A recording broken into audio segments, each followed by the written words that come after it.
What is going on, everybody? Welcome back to the Phaithful Phanatics show live here on DSM-Media's Philadelphia YouTube channel. Guys, if you are new to the channel, make sure to check us out on Twitter first at DSM_media. Head to the link tree in our bio. It will take you to every social media platform we are available on. If you guys want to be interactive throughout any of our shows here at DSM, including this one, the Phaithful Fanatics show, or any of our DSM pregame lives for the Phillies, Sixers, and Eagles seasons, make sure you subscribe to this YouTube channel. It is the best spot to get your thoughts, comments, and questions pulled up here with your host. I'm one half of them, Dylan Davis. To my right, my faithful co-host, Scotty. The Philadelphia Eagles are undefeated no more after falling to Zach Wilson and the New York Jets up at MetLife yesterday afternoon. That's all we're going to be discussing today. We'll be live for Phillies pregame live a little bit later on in the day. But right now is basically just a therapy session between myself, Scotty, and all of you guys for tuning in. So we appreciate you. But my man, no victory Monday today. I know it was hard to figure out how we wanted to do the show, when we wanted to do the show, because you're just sitting with your thoughts and you don't want to say anything too overreactionary that you can't take back. And, next week, if they beat the Dolphins, you're going to look like an idiot, but it's tough. It's extremely difficult not to be frustrated, and it's difficult not to overreact right now because this team just could not get out of their own way. And the same reoccurring problems we saw through 5 wins continued to show their ugly faces in a bad loss yesterday. Yeah, no, you hit all the nails on the head there in the beginning. Very bothersome Monday, and you're right, man, because I woke up this morning, I texted you, it's very early in the morning, and I think I texted you, and was saying how maybe we should just push the show back. Right, let's give it a couple more hours. I'm up at like 5 a.m. thinking about this game. Mind you, I went to bed really early because I was drinking some beers during the game and stuff. After the game, you're like sad, so you just go to sleep.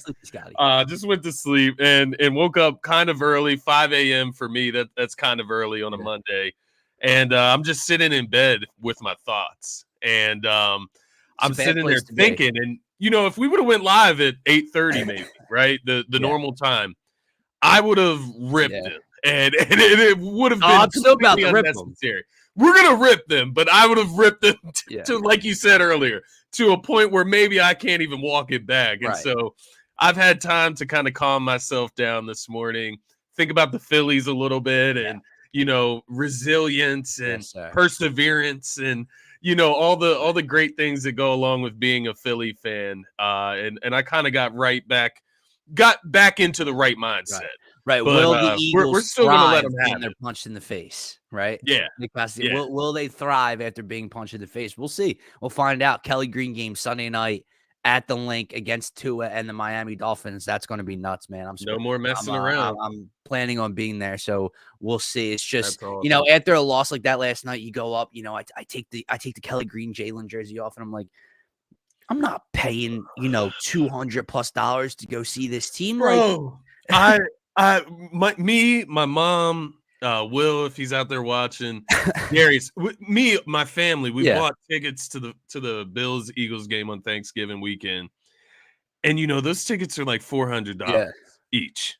And I'm sitting there last night, and I'm just thinking, if they have one of these stinkers, when I'm at the game, man, after I paid that type of money for the tickets, like that will be very, very disturbing, I guess you would say. 100%. It's how I feel right now. Just to give you a general overview of where I'm at with that performance yesterday, that was very bothersome, right? Like, it was disturbing the entire game. Like, from the beginning, you have bad vibes. Going into MetLife Stadium, man, I'm just hoping that we come out of there healthy most of the time. Right. Like, that was one of my bigger concerns. I know I didn't talk about it much yesterday, but I didn't really want to jinx it, I guess you would say.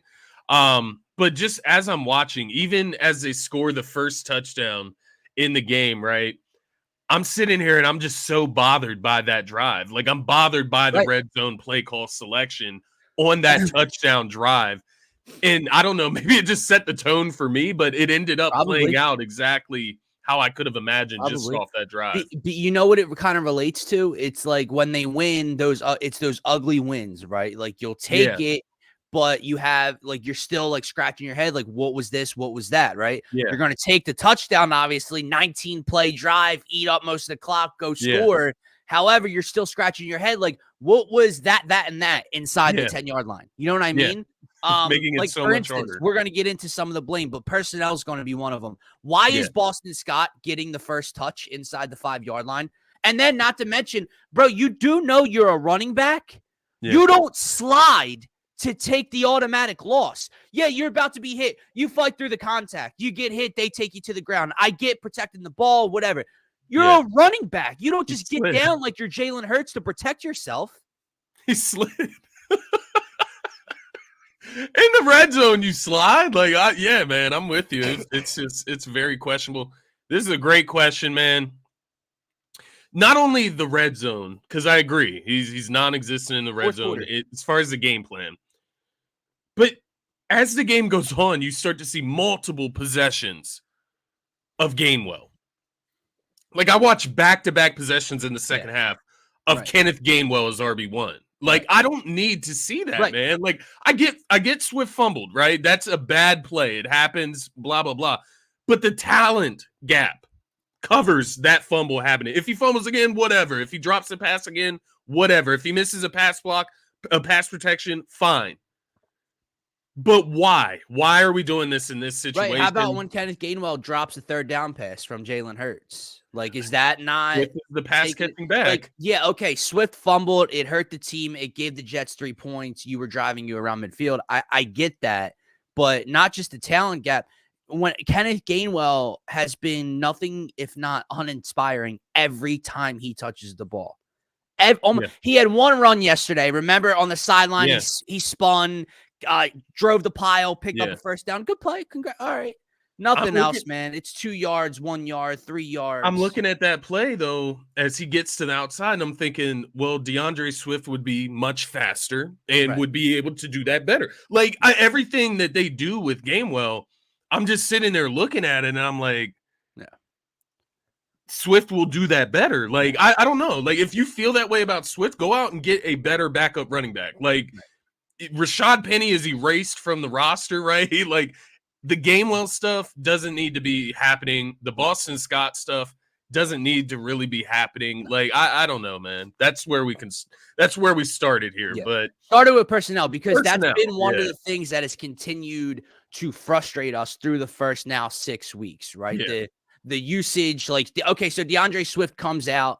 They get him involved early. They get him like 3 or 4 swing passes. He scores the second touchdown of the game. It's going good. Yeah, they're not running the ball with all that much success, but they weren't running the ball, period. We're going to get to that as well. Because I talked about that on pregame, not exactly to the extreme I meant, right? Yeah. But then to your point, like, it's not just third downs. It's not just red zone.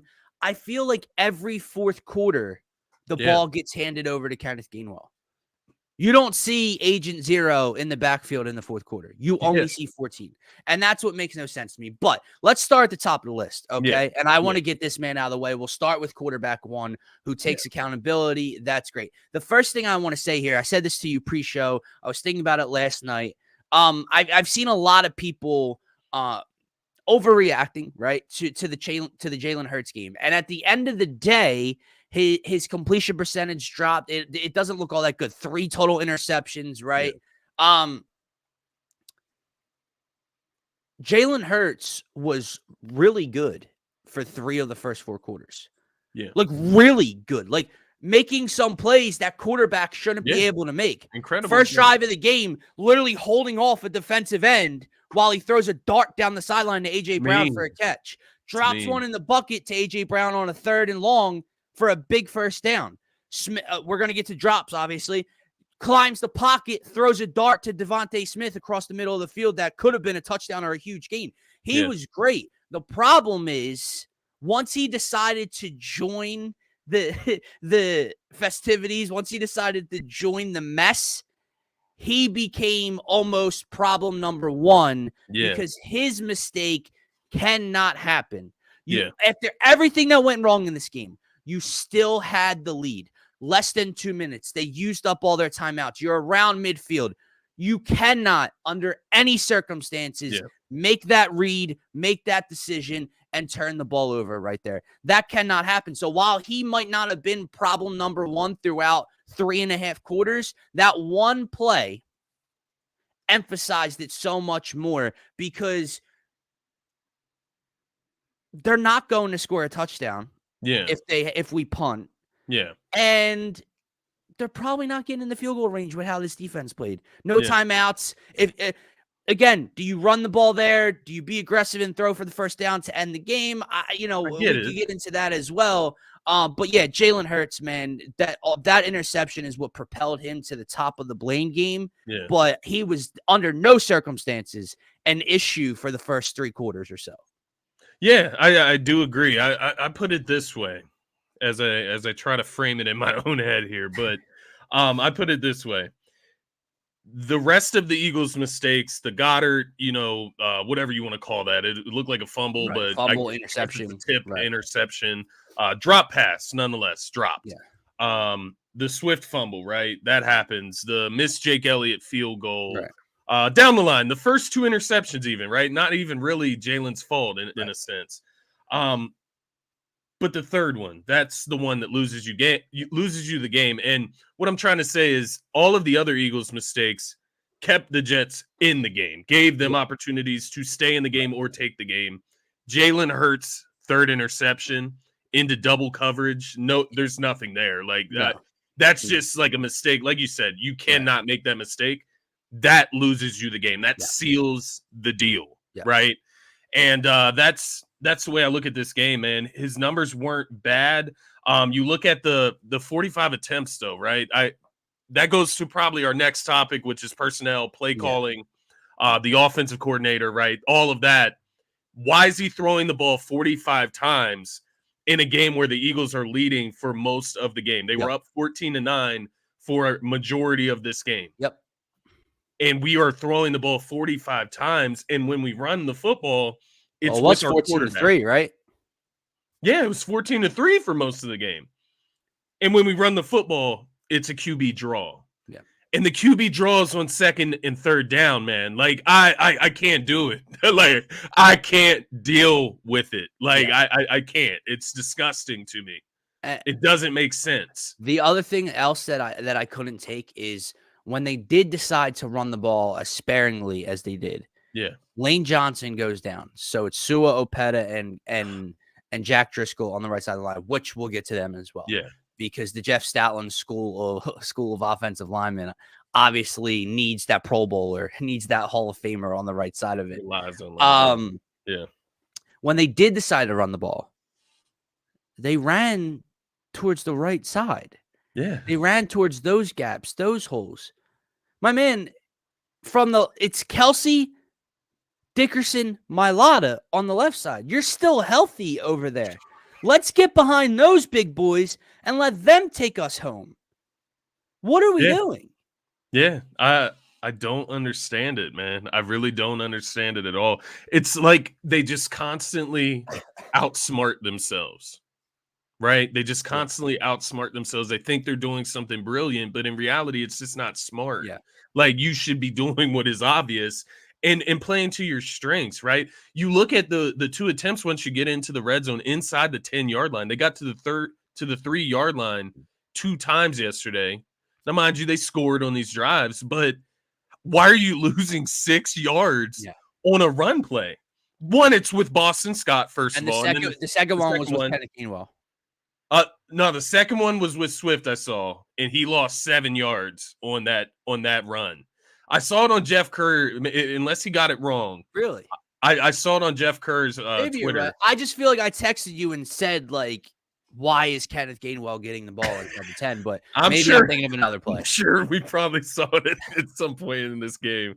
Nonetheless, Swift, whatever, loses 7. How do you lose 7 yards with this offensive line? I don't care who's injured when you're running the football. Right. And that's the biggest thing, Marshawn Lynch.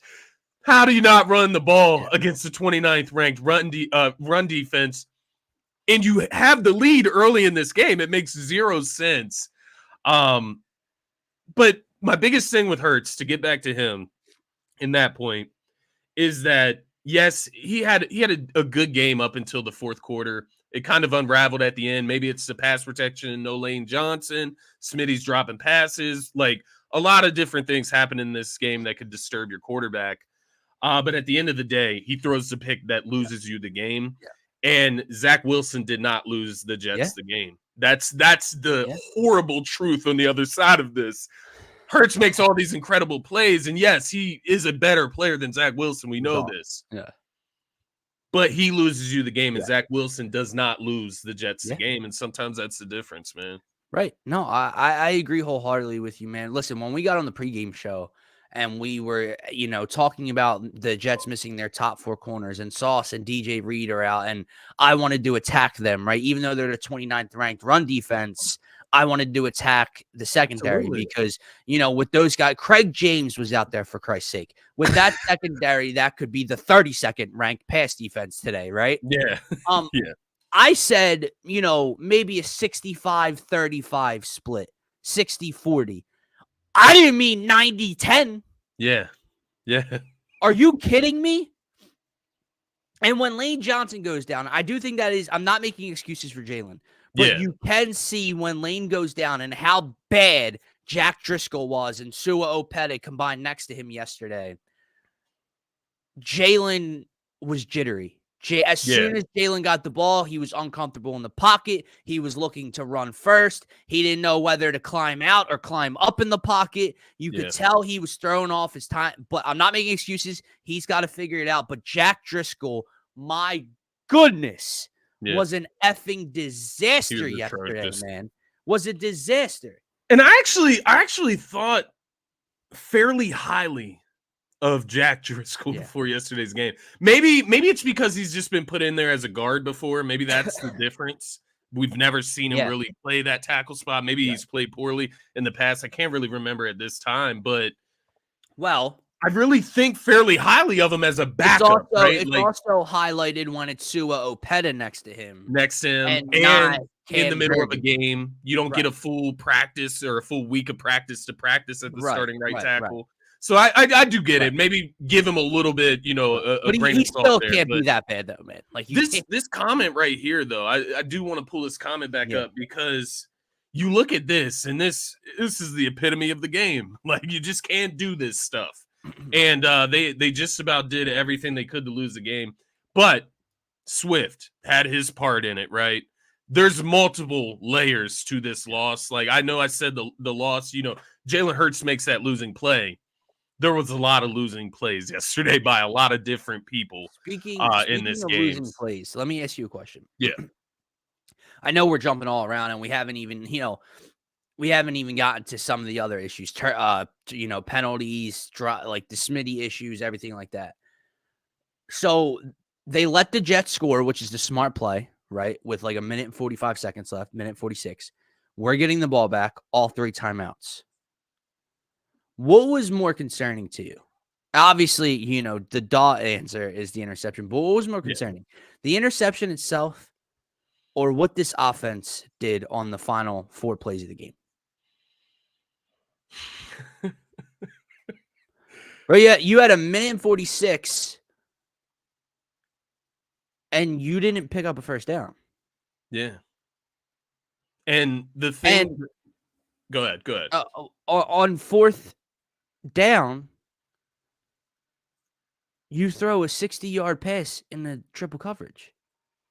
That is so bothersome. I don't understand it. I don't understand it, man. What? I really don't. It's like QB draw, screen, or 60-yard pass downfield. Yeah. There's no in between. Like where's all the go-to routes to get AJ Brown the ball like you do in the beginning of the game in the intermediate? Where's Dallas Goedert in the middle of the field as the safety blanket? Where's an out route to Smitty for 7 yards? This comment from Marshall Lynn. Is that Nick's arrogance? Because what I see in it, Dylan, a lot of it looks a lot like 2021. Yeah. The offense, I know he said the numbers with Hurts and the turnovers, The offense itself looks a lot like 2021 Nick Sirianni before passing the play calling off to Shane Steichen. It looks very, very similar. The complaints, I feel like, are very, very familiar.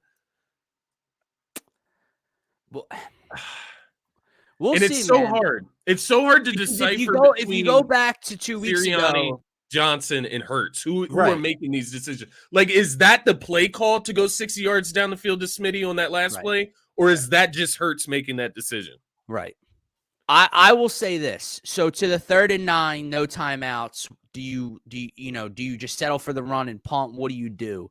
I didn't necessarily hate the play call because you're trying to put them away, right? Yeah. And man, it's what you paid Jalen for. Like, he's getting paid not to make those mistakes and to make game-winning plays, right? And listen, he's done that more times than not over the last 2 years. I am not ripping Jalen Hurts to shreds. What I'm saying is I have enough trust in Jalen Hurts, even if he wasn't playing well in the fourth quarter, to allow him to put the ball in his hands and allow him to try to ice the game. And not make that mistake. The issue is Jalen makes that read for whatever reason. Yeah. Now it's very simple to go, well, what the fuck? Why are we not running the clock down? You run the ball. Maybe they get the ball back with 1:10, 15 I don't know, man. I really don't. And to this, like, what is it?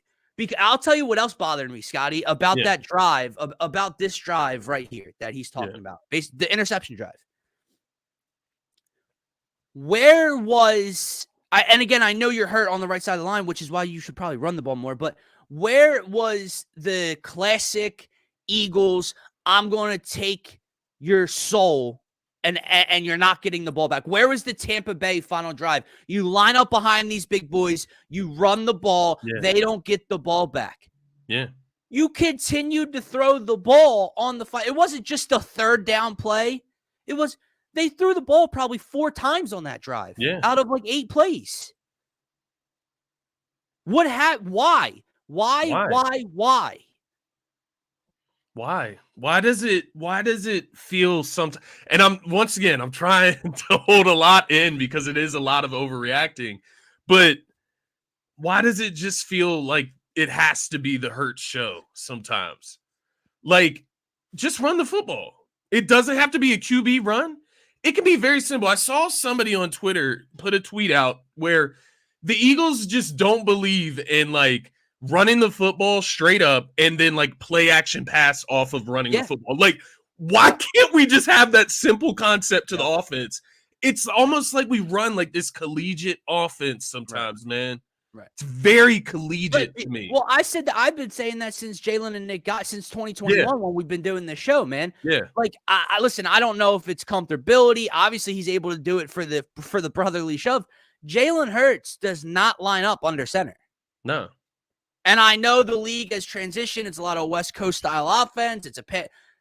But to your point, with this offensive line, with this rushing attack, where is the, just here and there, not all the time, here and there. Line up under center, hand it to Swift, bang, and then, a few plays later, right, maybe a 3rd and 2, line up under center, play action, bootleg with your mobile quarterback to get him out in space, and had the pass run option there. Why is it always like because do you know how long that takes to develop sometimes when there's 3 options for Jalen Hurts and there's 2 edge rushers coming at him?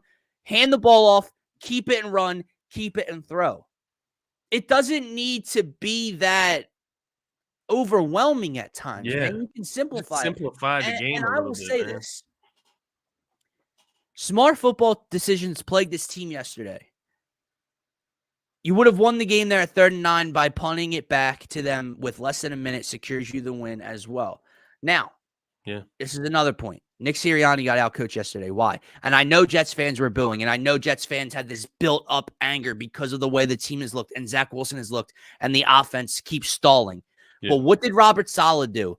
Even with a 58-yard field goal attempt, the way his defense had been playing, he punted the Eagles deep and pinned them and got the ball back and ultimately outweighted them. Jalen makes the mistake. Now, if Jalen doesn't make that mistake, they score 12 points, they lose the game. So it's a give and take thing. But Saleh made the decision, hey, my defense is playing this well. I'm going to pin you inside your own 10-yard line. Yeah. We didn't do that. Even with Hurts in that moment, and like you're spot on as well. Like, I'm not taking anything away from what you just said. But just to bring it back to Hurts once again, making that decision, it's like in that moment, you can even take a sack right there. And it's better than what happened. Like, you could run through, because in that picture, man, I don't know if I can't remember if there's pressure coming off the other side. Probably was coming from Jack Driscoll's side, if I'm being honest. There was a hole in between Mailata and Kelsey that he could have ran through as well. If he gets tackled before the first down, it still runs the clock. You punt the football. It's still better. I'll tell you what.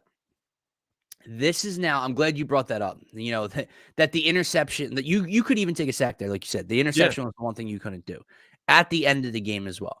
This is about the third time in 6 weeks that Jalen Hurts, the play calling, whatever, have been horrid in late game situations and doing the. Let's go back to Washington. Now, you won that game, right? You snuck away with it and it overshadows it. Let's go back to Washington in overtime when all you have to do is run the football first. You're already in field goal range to end the game. Instead, you pass. And then Jalen commits intentional grounding. The one thing you can't do to take you out of field goal range. That's a great point. Even a 4-yard sack, 5-yard sack, you're still in field goal range. A 15-yard penalty with a loss of down. You cannot do that. New England, they continue to do things late in game you could not do. New England got the ball back and almost went down and won the game, right? If the kid's in bounds at the end of the game. Now, yesterday, the one thing you can't do is turn the ball over there. He does it.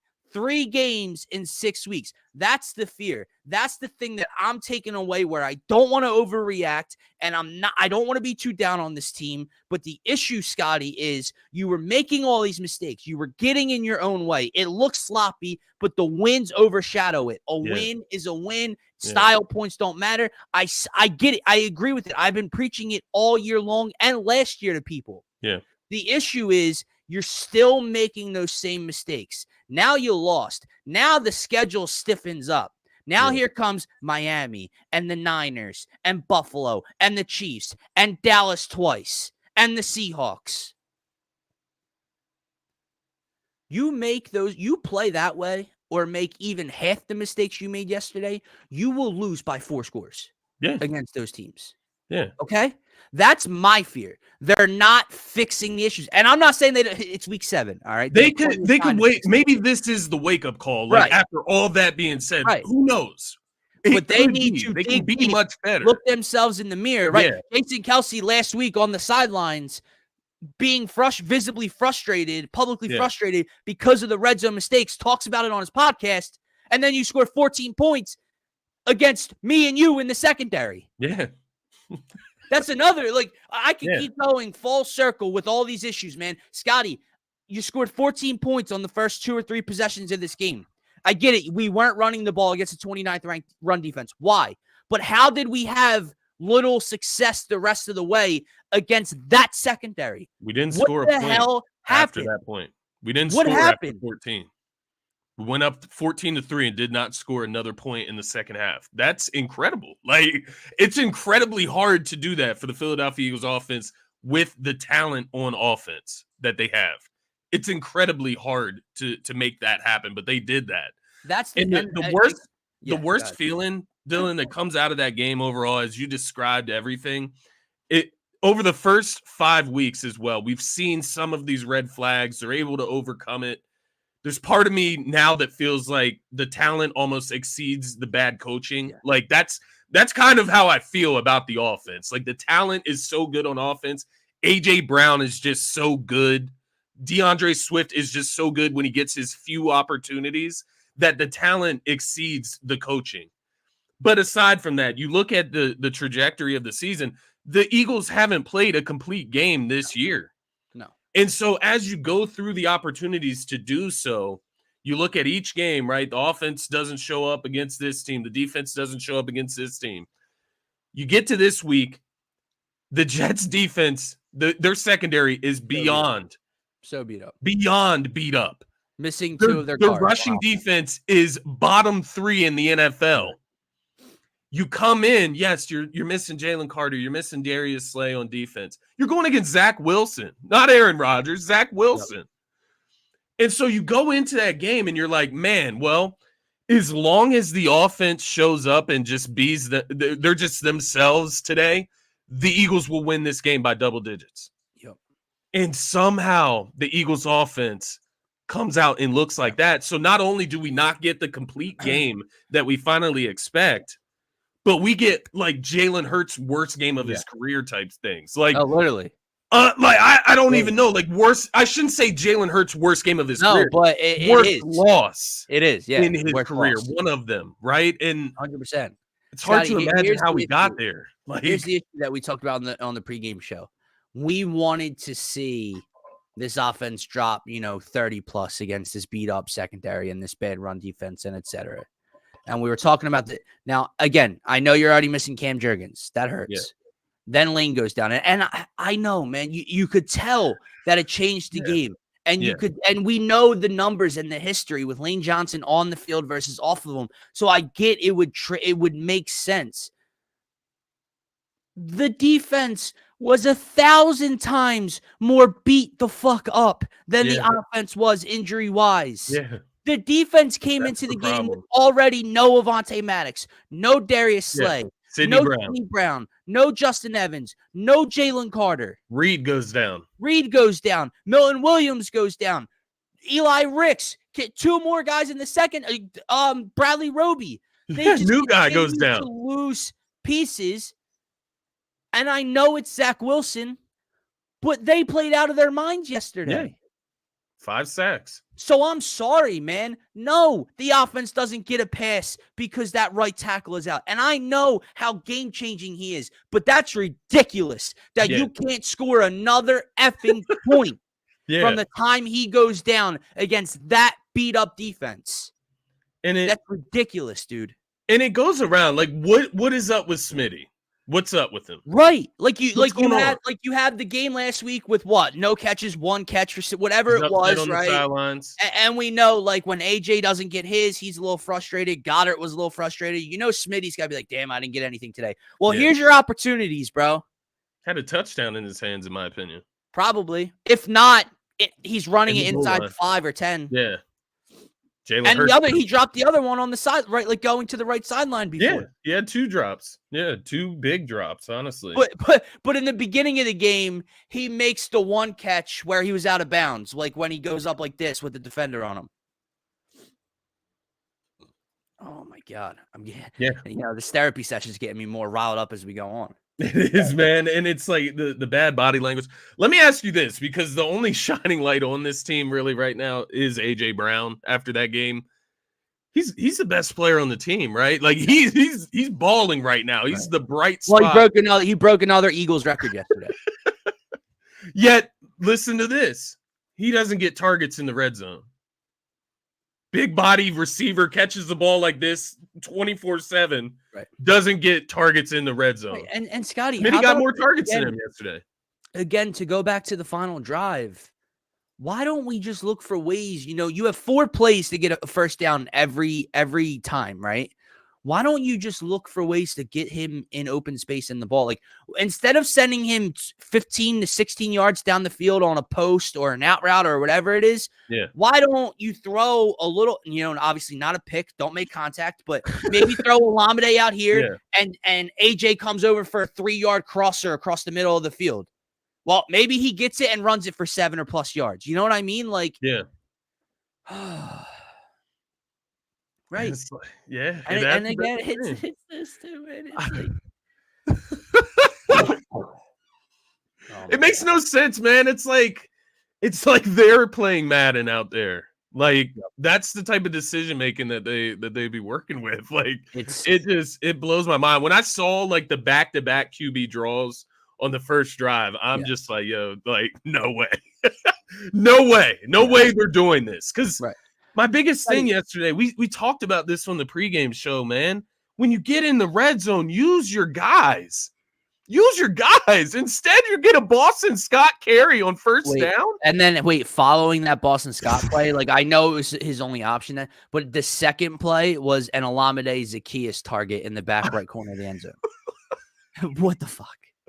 What are we doing? I mean, come on, man. It's mind-blowing. It's the same thing against the Rams, man. The third down play in close to red zone, at least, if not in the red zone, you go to a Quez Watkins screen. Right. On like a third and 3. Like, right. Scotty, the issue is, week 3, week 4, week 5, you're coming away with these ugly wins, with some mistakes in them, self-inflicted wounds, but you continue to say, no one wants to be playing their best football right now. And through 6 weeks, that doesn't necessarily change. But at some point, you have to show me something is changing in the right direction. Yeah. And yesterday, not only did you not fix some of the issues, my goodness, you effing highlighted them by a mile. I have my notes here, okay, on this other screen. It's about 1, 2, I don't know. There's about 8 things on it that went wrong yesterday for issues in the Eagles' loss. 7 of 8 of them self-inflicted. Yeah. Turnovers, self-inflicted. Penalties, we haven't even talked about that, self-inflicted. Drops, self-inflicted. Play calling is self-inflicted. Personnel is self-inflicted. Jalen's decision is self-inflicted. That wasn't like a great play by the New York Jets corner or safety, right? He didn't jump in front of a crosser and dive and make a catch, blah, blah, blah.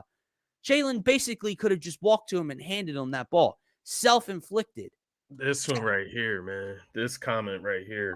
Dude. Josh Jobe needs to get, and I know they don't really have any other options right now with the injuries they had yesterday. He needs to get off my screen, man. Yeah, the grabbing and shit. Like, stop.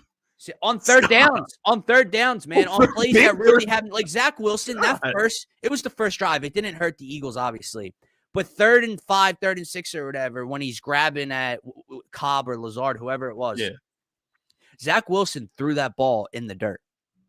Like, it doesn't, like, he wasn't making that play. Yeah. But by you doing what you did, it looks like it had a shot to happen. Well, now your defense has to stay on the field. Scotty, I'll take it a step further. Their special teams got their ass kicked yesterday. Yeah. Like, remember, Britton Covey, I owe Britton Covey an apology. Oh, my God. Oh, my God, he flashed back to last year. Every time he got hit, he looked like a pinball. He continued to and I know, tip your cap, great pump. What do you want them to do? Blah, blah, blah. Continued to get pinned inside their own 6, inside their own 8 on punts. And then Keely Ringo. Right. Keely Ringo decks the punt returner before he has a chance at the ball. Stay away, bro. And then just look stupid. Just look on the field looking stupid. Right. And the thing is, all of these mistakes, man, somehow you still lead 14-12 in the fourth quarter. Yep. I can't get over it, man. We got the performance from the defense. I would have liked some turnovers maybe, but the Jets didn't really do anything that you could make a turnover out of.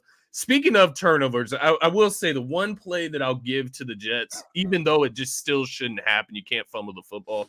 That was a nice punch out by on the Swift Mosley, play on Swift. Yeah, that was a good punch out.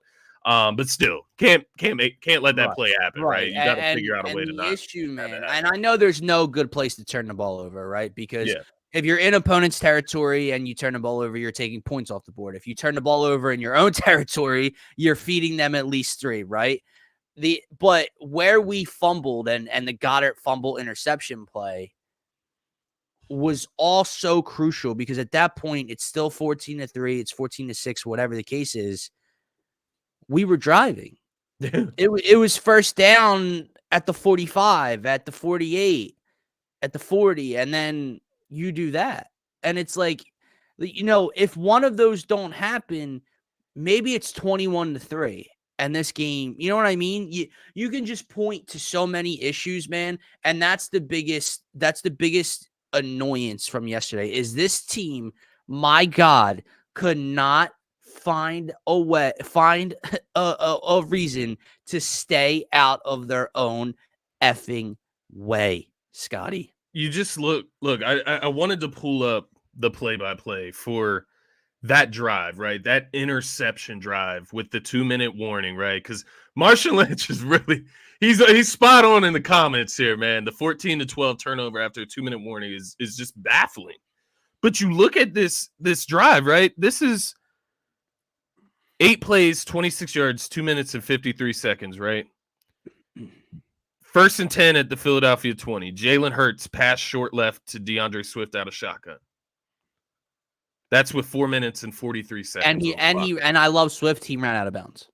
Ran out of bounds as well. Look, 2nd and 8. Shotgun. DeAndre Swift up the middle for 9 yards. Fine, right? Got the first down. 1st and 10.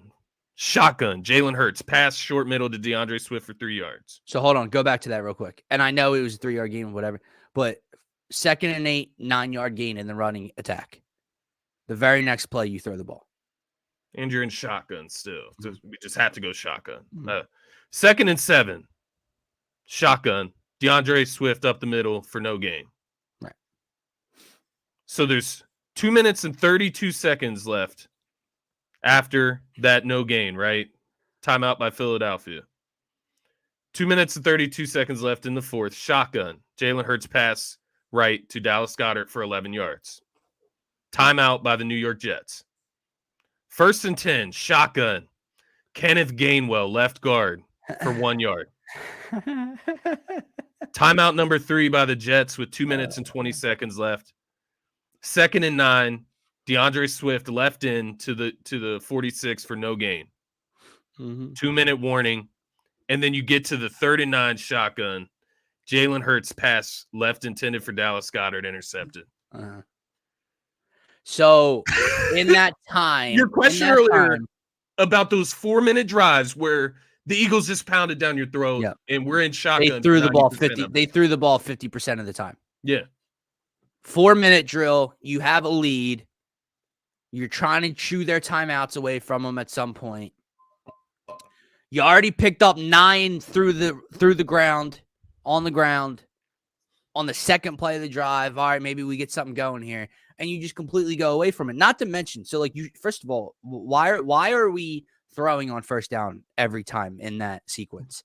Second of all, there's nothing again, I know we would have been pulling our hair out if they kept just dropping back, but there's nothing that upsets me more and makes me more frustrated than a first down pass for no gain or 1 yard or 2 yards, followed by a 2nd and long run up the middle. There's nothing that bothers me more, dude. Because it's next thing you know, nothing. First down, incomplete. First down, 1 yard. 2nd down, run up 1 yard. Oh, 3rd and 8, just like that. It's backwards. Yep. And yet, the frustrating part, man, you'll see these moments in the game where they just run like a normal offense. And it's like A.J. Brown's slant route, right? Wide open. Nobody can really guard A.J. Brown. Nobody should be able to guard Devontae Smith, right? But it's like we just overthink everything. They just overthink everything. It doesn't make sense, man. I don't know.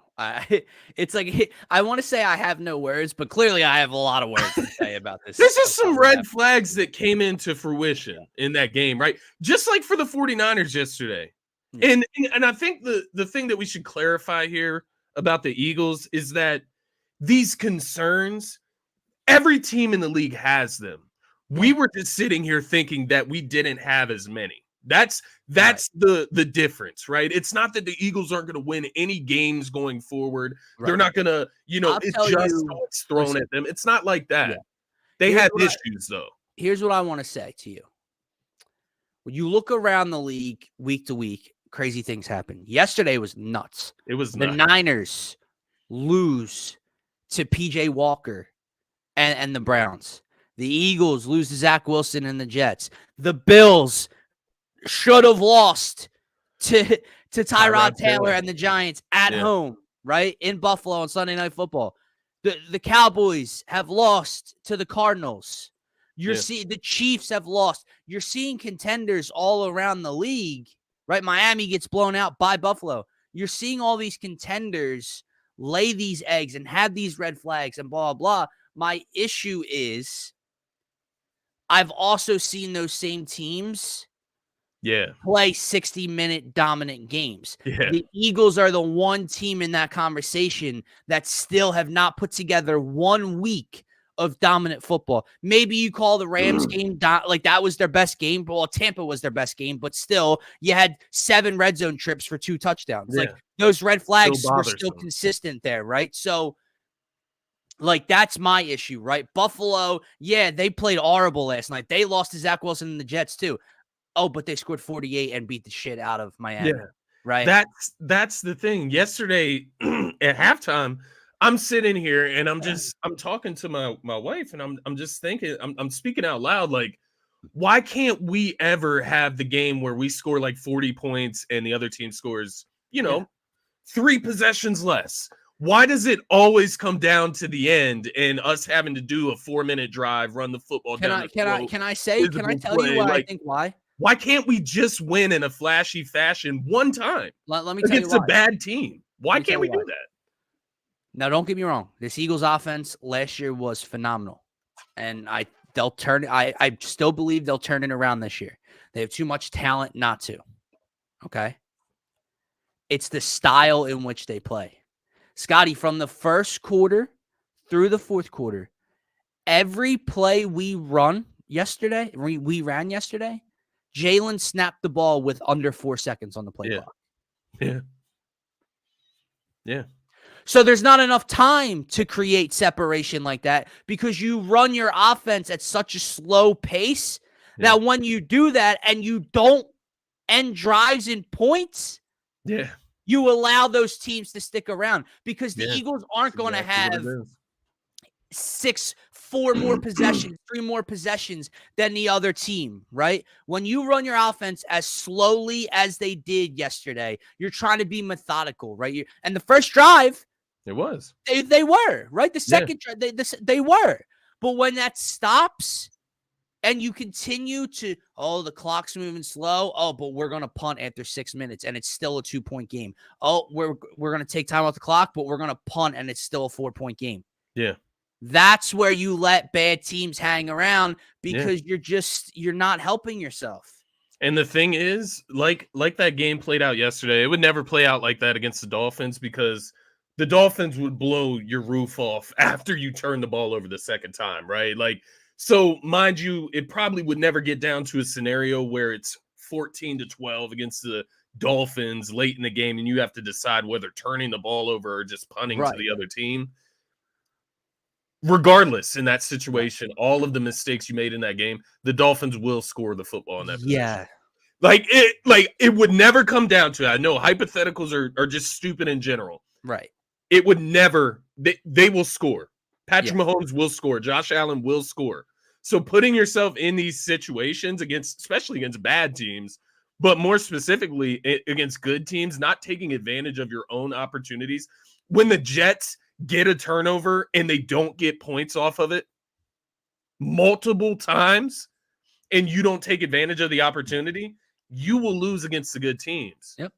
You just have to hope that they were asleep yesterday, right? That Slay and Carter aren't actually injured and that they were just taking a game off, hopefully. Right. Hopefully Lane's okay. Like Lane's good for next week.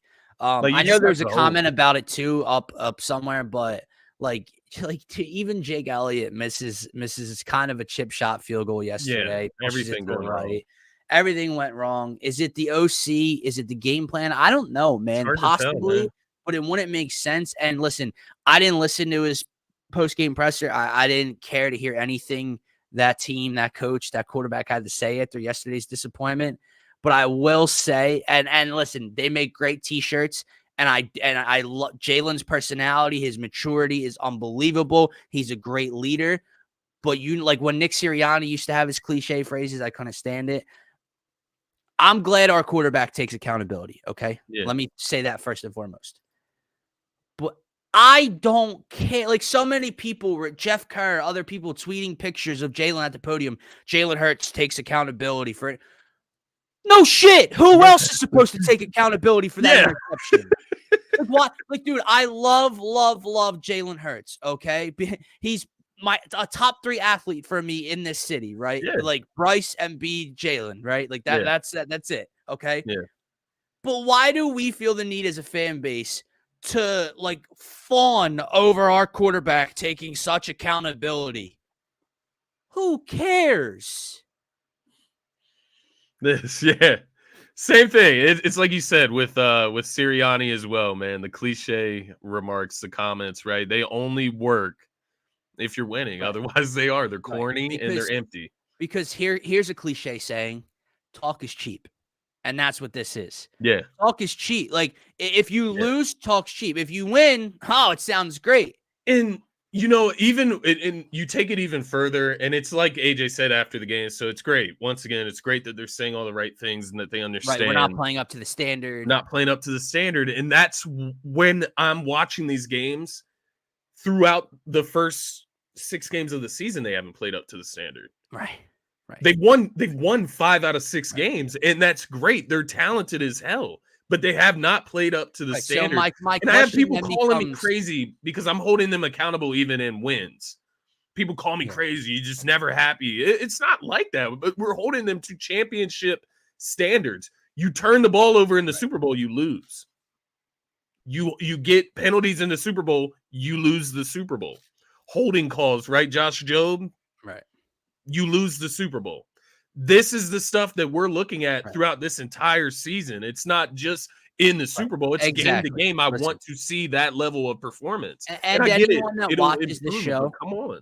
Anyone that tunes in weekly on Mondays after Eagles game days, they know that we celebrate the victories. A win is a win at the end of the day. That's the thing that matters the most. Yeah. But our point, don't worry about it, man. People want to call you, people want to say, oh, you're never happy. You're like, blah, blah, blah. Go 2 for 8 in the red zone against the Buffalo Bills or the Kansas City Chiefs. Yeah. Like, you blew out the Tampa Bay Buccaneers, right? Your defense was dominant, right? Score 2 touchdowns on 7 or 8 red zone trips against the San Francisco 49ers and see if the same result comes out to play. Yeah.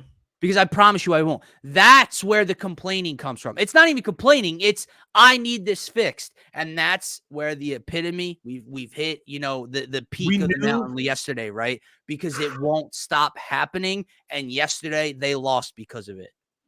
We knew that this gauntlet of opponents was coming up right after this game, right? It starts with the Dolphins. Right. If Aaron Rodgers was still healthy, yes, it would have started with the Jets. And he's being 5-1 is great.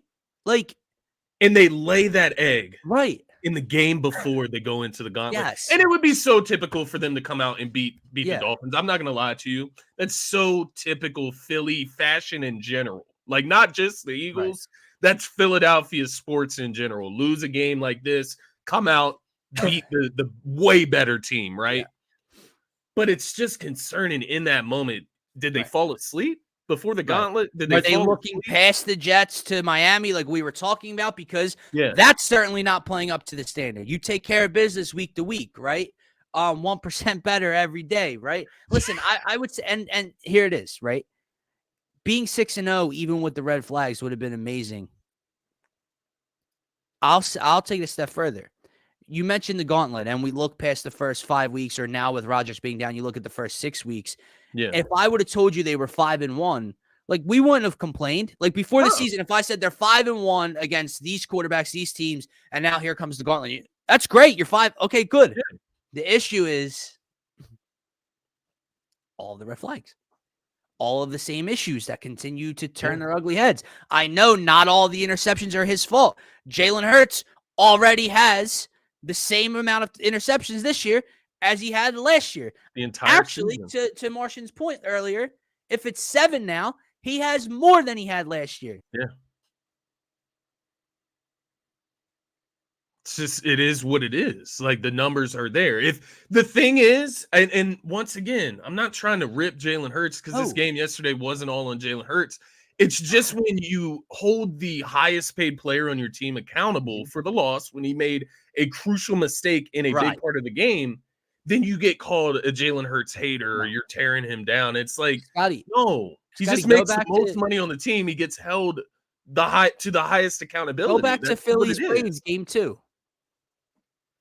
Go back to Phillies Braves game 2. Yeah. What did we say? Your stars, your $300 million men. Right. They don't always have to be the reason you win, but they shouldn't be a reason you lose. Exactly. Jalen was a reason they lost yesterday in that moment. Uncharacteristic mistakes by these guys yesterday, man. It's uncharacteristic, and that's why it's concerning. Right. The only thing is seeing little ones here and there. You pray that it's a wake up call. Yeah, I said that. I literally maybe they needed it. Maybe they needed it. I texted you at some point and said, obviously I didn't want them to lose the effing game, but I think it was early in the 4th or late in the 3rd when it was still 14-9, 14-12. And they turned the ball over again or had just punted. And I texted you and said, man, I hope the Jets go score. Maybe it'll wake this effing offense up. Yeah. Yeah. Issue is the Jets didn't score until a minute 45. It's so crazy because I texted my boys. Shout out to Darius. We're in a group chat, and I texted the group chat and I said, you know what? We were up 14-12. I think we even had the ball. And I said, we don't deserve this game. Like, we don't deserve to win. It's not that the Jets really deserve to win either. Nobody deserved to win. That was an ugly struggle bus type of game. Like, that's what that game was. It was ugly. You talk about ugly football, brotherly shove. That was ugly yesterday. And so I'm sitting there texting my boys and saying, we don't even deserve to win this game. And then boom, Jalen Hurts, he answered the call. He answered that call and threw that third interception, man, into double coverage to Dallas Goedert. Well, it all just came to fruition, right? The missed field goal. Like, when does Jake Elliott miss field goals? Like, oh, no, I know. This comment here, man, they have a few more weeks to iron things out before it does become a pattern. See, that's what this is. 6 weeks, right? And you do have a point, Martian. Like, at some point, we're going to become concerned if it continues to happen. The issue, when is it an anomaly? When is it a pattern? And if they don't wake up versus Miami and lose to Miami, and they don't wake up, then maybe they beat Washington, but maybe they get their doors kicked in by whoever comes next on the schedule. I don't even know at this point. Might be the Commanders. At that point, it would, through 10 weeks, let's say, if these issues are still occurring, if Jalen's up to 9 interceptions on the year, 10, then it's becoming a pattern. And now we have to say, yo,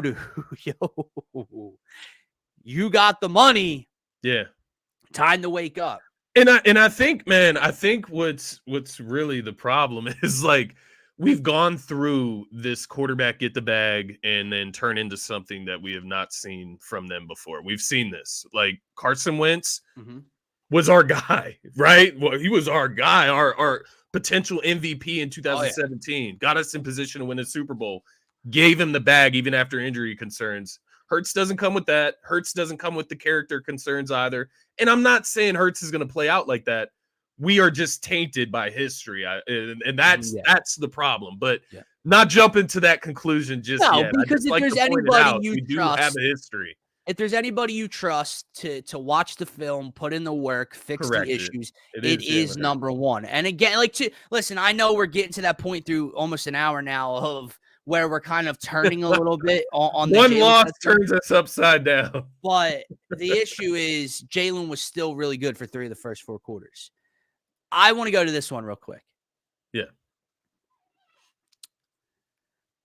I hear you, but don't do it. I don't need the woe it's us, the backs against the wall, dog mentality, everyone hates us. No, you deserve everything that's being said about you today. There's no bulletin board material from this one.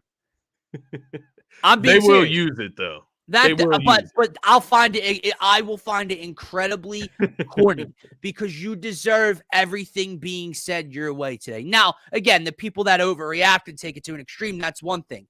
But if you're just talking basic criticisms and worried about moving forward, no, you deserve it because you put trash on display last night.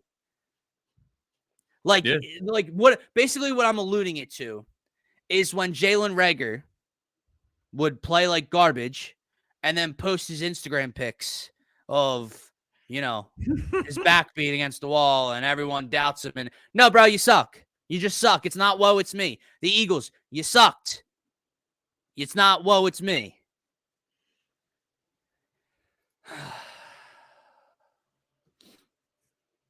Yeah, the defense, man. The defense was good yesterday. They just don't get turnovers. Yeah. They don't turn the ball over. No. That's the one complaint I have for the defense this year, man. I get it. The swagger comes with big plays and turnovers, and we get stops. The defensive line has swagger, plenty of it, but we just, I don't know. Reed's in and out of the lineup. You don't have Sidney Brown. We don't even get to see what he looks like. Edmonds, underwhelming. Justin Evans on IR, right? Well, it also makes you Phaithful on IR. Right. Sean Desai's scheme makes you wonder how many turnovers they can create, right? Because, obviously strip sacks and fumbles, from punching the ball out can happen throughout the course of the year. But in terms of picks, in terms of interceptions, and I know they have a couple already this year. Obviously, Slay had a pick 6 week 1. I'm not saying it's impossible, but with his scheme, like you saw Zach Wilson do it. And the Eagles defense was not a problem and they didn't give up, points. But the issue is even Zach Wilson can have a decent completion percentage and read this Eagles defense the way that it's set up where, you have 2-3 reads and, the corners are 8 yards off the line of scrimmage and it's dump down, dump down, dump down. Yeah. It's how many picks are you going to create unless someone just takes shots they shouldn't be taking. Yeah. Like, I don't think there's many like disguises in the back end of the secondary where you're going to fool good quarterbacks because you got into a window that's not there. You have a mixed bag of players back there, right? Like at the end of the day, no Slay yesterday. That secondary is just torqued. Right. Like it's just a mixed bag you're throwing on the field. I do agree with what Hunter's saying. I do think the offense will be better. Like they will fix these errors. AJ Brown too good, Goddard too good, Smitty too good, Swift too good, Jalen Hurts too good to play like that yesterday consistently. They will be better. But the defense, they have to add a safety. Like, they just have to. Like, they need to add a stud to the defense in the back level. That's what they have to do. It just is what it is. They need a playmaker on that defense in order to make a difference, right? You get to the postseason, it's not even about stops all the time. It's about turnovers and creating opportunities. A lot of the time, man, you can have the bend but don't break defense, but you just get that turnovers. That's the difference in the defense this year I've seen so far. And, I think they do need to add some juice to it. There's too many injuries piling up. That's the one concern that wasn't self-inflicted yesterday, right? Yeah. It is all those injuries. Lane Johnson. I hope Lane's okay. Who knows how they adjust? Cam's not coming back for another 3-4 plus weeks. Who knows? Rumors are high ankle sprain for Lane Johnson. So 4 weeks. That's on like a good side. I've heard. Right. I don't know. So Sua Opeta and Jack Driscoll on the right side. Do you try Steen? Can it be worse? Do you give Driscoll the benefit of the doubt, a week of practice at right tackle? Like, I don't know. Like that was bad yesterday, right? Yeah. I don't know what the answer is there. Jeff, but now, the only saving grace is it's not a spur of the moment plug-in piece. It's Jeff Stoutland and this line has week to week to put together their plan. Obviously, the offense, knowing that those guys will be out, now you cater your offense to, helping that side, staying away from that side of the line, moving Jalen out of the pocket, etc. Where yesterday you could just see it. The game flipped, and I'm not saying that to lay the excuse for it, but it changed everything. So now you have the benefit of, okay, we can game plan for this at least. Yeah. We know where the Dolphins are going to put their pass rushers with Driscoll, right? Like, you can install a lot more within the week to get him in a better position to succeed. So, I do feel you there. Maybe not throwing the rookie out there in the middle of the water just yet, because that's a tough position to play. It's one of the hardest, right? Right tackle, left tackle. Those are one of the hardest positions, two of the hardest positions to play in the NFL. So.